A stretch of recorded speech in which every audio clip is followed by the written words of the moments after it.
Halo semuanya, selamat datang di sesi penjelasan materi kita kali ini. Hari ini kita bakal bedah tuntas profil salah satu kekuatan politik paling masif di Indonesia saat ini.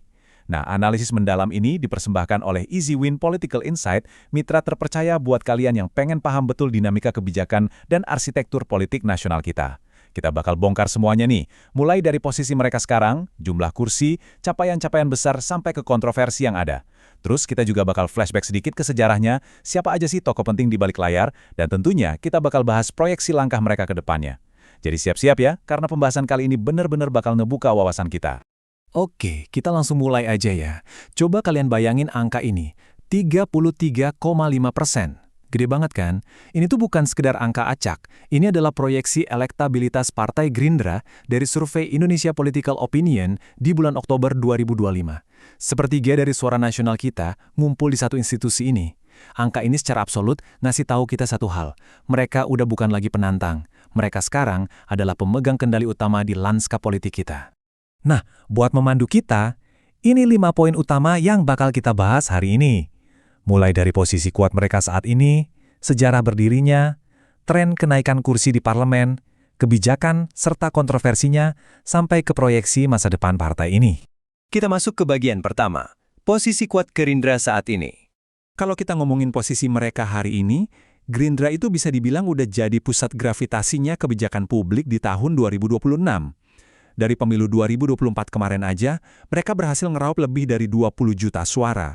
Itu sekitar 13,22%, yang artinya mereka ngunci 86 kursi di DPR dan jadi partai terbesar ketiga. Tapi kekuatan aslinya justru bukan cuma di kursi Senayan itu. Mereka ini partai pemenang Pilpres. Dan kalau kita gabungin sama tingkat kepuasan publik ke Presiden Prabowo yang nembus angka fantastis, hampir 80% di Februari 2026, wah ini ngasih mereka mandat dan kekuasaan eksekutif yang jarang banget kita lihat di era reformasi. Tapi yang benar-benar bikin penasaran tuh gini, gimana sih cara mesin partai sebesar ini nyesuaiin diri sama beban negara? Jawabannya ada di restrukturisasi internal mereka. Per Agustus 2025 kemarin, Sugiono rasmi naik jadi sekjen, gantiin Ahmad Muzani yang udah ngejabat lama banget. Terus Muzani kemana? Beliau sekarang duduk di posisi super strategis, jadi ketua MPR RI. Manuver ini tuh rapi banget. Mereka berhasil ngegabungin elit senior partai sama para teknokrat muda. Jadi jalannya partai itu bisa benar-benar seirama sama birokrasi pemerintahan. Sekarang kita lanjut ke bagian kedua, sejarah berdirinya Partai Gerindra. Mari kita narik mundur waktu sedikit ke Februari 2008. Gerindra ini lahir dari keresahan Prabowo Subianto dan tokoh-tokoh lainnya soal arah negara pasca 1998 yang kerasa terlalu neoliberal gitu. Ada fakta unik nih. Nama Gerindra itu ternyata dicetuskan sama Hashim Jojo Hadikusumo, adiknya Pak Prabowo yang juga jadi penyokong dana awal. Kalau logo kepala Garuda yang ikonik itu, nah itu ide langsung dari Pak Prabowo sendiri. Perjalanan mereka ini seru banget. Dari yang awalnya konsisten jadi oposisi kuat selama 1 dekade penuh, dari 2009 sampai 2019, terus bikin manuver gabung kabinet di 2019, sampai akhirnya, boom, pegang hegemoni eksekutif sekarang. Kalau kita bedah dari kacamata akademik, ideologi partai ini itu punya pilar yang sangat jelas. Mereka memadukan nasionalisme dan religiositas. Tapi, senjata utama yang paling sering kita dengar adalah platform ekonomi kerakyatan. Buat Gerindra, ini bukan cuma slogan kampanye doang loh. Ini beneran manifest mereka buat mewujudkan keadilan sosial, di mana negara harus turun tangan ngelindungin ekonomi kecil dan ngelola aset strategis. Oke, masuk ke bagian ketiga, tren kenaikan kursi parlemen.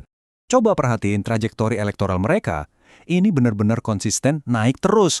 Waktu pertama kali ikut pemilu di 2009, mereka langsung dapet 26 kursi. Terus di 2014, angkanya meroket tajam jadi 73 kursi. Naik lagi pelan-pelan jadi 78 di 2019, dan puncaknya kemarin di 2024 dapat 86 kursi. Fakta ini secara gamblang ngebuktiin kalau strategi komunikasi politik mereka, terutama janji-janji kesejahteraan yang konkret, sukses besar narik simpati akar rumput dari pemilu ke pemilu. Lanjut ke bagian keempat, kebijakan strategis dan kontroversinya. Gini, ketika suatu partai lagi megang kendali penuh, setiap kebijakan besar yang mereka keluarin pasti langsung jadi sorotan. Salah satu yang paling masif tentu aja program makan bergizi gratis atau MBG. Inti dari program ini sebenarnya sangat mulia dan terukur. Ngasih asupan bergizi buat jutaan anak sekolah demi motong rantai gizi buruk, sekaligus investasi gede-gedean buat kualitas SDM kita di masa depan. Tapi ya, yang namanya kebijakan raksasa, pasti ada aja dinamikanya di lapangan. Nah, disinilah letak perdebatan tata kelolanya. Isu utamanya ada di masalah pendanaan. Duitnya mau diambil dari pos APBN yang mana? Dari kubu internal, kayak yang dibilang Habibur Rahman, mereka ngerasa program ini pas banget dimasukin ke anggaran pendidikan. Alasannya masuk akal. Anak yang gizinya terpenuhi pasti lebih siap belajar. Dan ini diklaim tetap sejalan sama amanat konstitusi 20% buat pendidikan. Tapi tunggu dulu. Para kritikus punya pandangan beda. Mereka ngerasa secara fiskal program makan gratis itu harusnya masuk ke anggaran perlindungan sosial atau kesehatan dong, bukannya mod dari porsi pendidikan. Perlu dicatat ya, kita di sini sama sekali nggak memihak. Tapi perdebatan kayak gini nih yang bikin kita sadar betapa kompleksnya ngeracik sebuah kebijakan publik. Tentu aja, nggak cuma MBG. Mereka juga nge-push platform ekonomi kerakyatan lewat manuver struktural lain. Contohnya, ada pembentukan Danantara buat ngonsolidasi urusan logistik BUMN biar makin efisien. Terus ada inisiatif Koperasi Desa Merah Putih yang tujuannya muterin modal di desa biar nggak cuma lari ke korporat besar aja. Semua kebijakan ini dirajut dalam satu visi ambisius yang mereka sebut sebagai lompatan besar buat negara kita. Dan akhirnya, kita masuk ke bagian kelima, proyeksi masa depan Gerindra. Terus habis ini kemana arahnya? Buat jangka pendek di 2026 ini, target mereka benar-benar udah dikunci. Sapu bersih pilkada serentak. Kenapa ini krusial banget? Karena buat jalanin program-program raksasa yang kita bahas tadi, mereka butuh jalur birokrasi yang mulus dari pusat sampai ke daerah. Makanya mereka habis-habisan dorong kader dan loyalis Koalisi Indonesia Maju buat menang di daerah. Semuanya demi ngamanin rantai komando. Jadi kalau kita tarik benang merahnya, di balik semua mesin politik dan program besar ini, ada satu ujian maha penting yang nunggu di depan mata. Kita sama-sama tahu, solidnya Gerindra selama ini sangat bersandar pada pesona kuat sang pendiri. Pertanyaan pamungkasnya sekarang, kira-kira bisa nggak ya institusi Partai Gerindra ini ngejaga hegemoni dan nerusin visi besar mereka pasca 2029 nanti, di saat Pak Prabowo mungkin udah nggak lagi jadi figur sentral di pemerintahan? Ini bakal jadi ujian kelulusan sejati buat sistem kaderisasi mereka, dan jawabannya bakal nentuin banget wajah politik Indonesia di masa depan. Wah, seru banget ya beda materi kita kali ini. Makasih banyak udah dengerin dari awal sampai akhir, tetap kritis, terus belajar, dan sampai jumpa di pembahasan materi kita selanjutnya.